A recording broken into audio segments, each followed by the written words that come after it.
မြန်မာနိုင်ငံအင်ဂျင်မီဝန်ဆောင်မှုအသင်းပေါ်ရဲ့ရန်ကုန်တိုင်းဒေသကြီးအင်ဂျင်မီဝန်ဆောင်မှုအသင်းရဲ့2025ခုနှစ်နှစ်ပတ်လည်အသင်းသားစုံညီအစည်းအဝေးကိုအော်တိုဘာလ3ရက်နေ့မွန်းလွဲပိုင်းကရန်ကုန်မြို့ရှိလော်တီဟိုတယ်မှာကျင်းပပြုလုပ်ပါတယ်။ရန်ကုန်တိုင်းဒေသကြီးအင်ဂျင်မီဝန်ဆောင်မှုအသင်းဟာဆိုရင်2016ခုနှစ်မှာစတင်ဖွဲ့စည်းခဲ့ပြီး2018ခုနှစ်မှာမြန်မာယင်းနှိမ့်မြုပ်နှံမှုကုမ္ပဏီများညွှန်ကြားမှုဦးစီးဌာနရဲ့တရားဝင်အသိအမှတ်ပြုခံခဲ့ရတဲ့အသင်းလည်းဖြစ်ပါတယ်။သတင်းပြည်စုံကိုတော့ဆက်လက်တင်ပြပေးမှာဖြစ်ပါတယ်ခင်ဗျာ။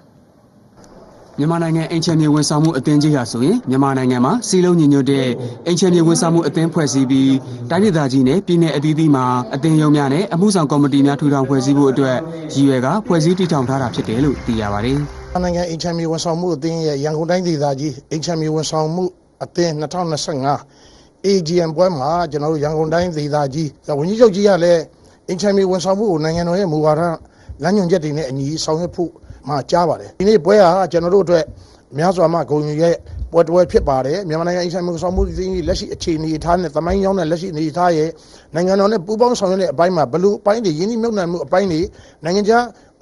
ရင်းနှီးမြှုပ်နှံမှုတွေဝင်လာမယ်နိုင်ငံခြားနဲ့ပူးပေါင်းဆောင်ရွက်နိုင်တဲ့အသင်းဟာဒီအသင်းကြီးတွေနဲ့ဆောင်ရွက်ပေးနိုင်တယ်ဆိုတဲ့အကြောင်းကျွန်တော်တင်ပြနိုင်ပါတယ်ဝန်ဆောင်မှုတစ်ခုတည်းမဟုတ်ပါဘူး2019နဲ့စပြီးတော့ဟိုရာကြီးဥက္ကမောင်တန်းတဲ့တကွာသိပြီးတော့ဒါစီးပွားရေးကနိုင်ငံပူးပေါင်းဆောင်ရွက်ပြီးတော့ကျွန်တော်တို့ကလုပ်ငန်းတွေကိုလုပ်လို့ရအောင်လို့ဒီကစီးပွားရေးလုပ်ငန်းရှင်တွေနောက်ကနိုင်ငံရလို့ရှိလာမဲ့အမေရိကန်နိုင်ငံစီးပွားရှင်လုပ်ငန်းရှင်တွေညွှန်းနေလုပ်ငန်းရှင်တွေရတယ်မျိုးတွေကိုချိတ်ဆက်ပြီးလုပ်လို့ရအောင်သူကလာပြီးတော့ link လုပ်ပြီးချိတ်ပြီးတော့ပူးပေါင်းဆောင်ရွက်ဖို့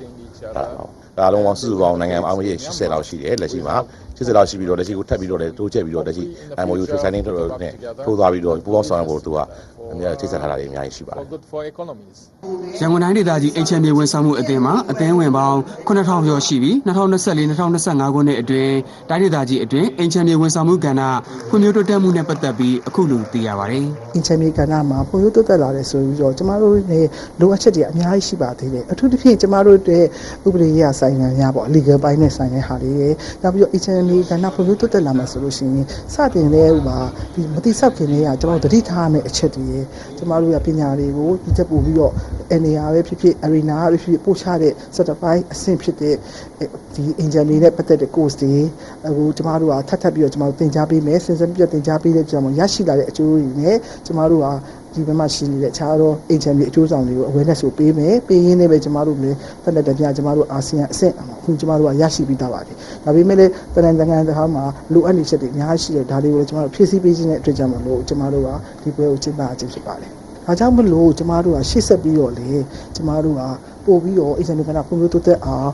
ကျမတို့ရဲ့ black list ကနေပြီးတော့ grey list ကိုရအောင်လဲကျမတို့ဆောင်ရွက်မယ်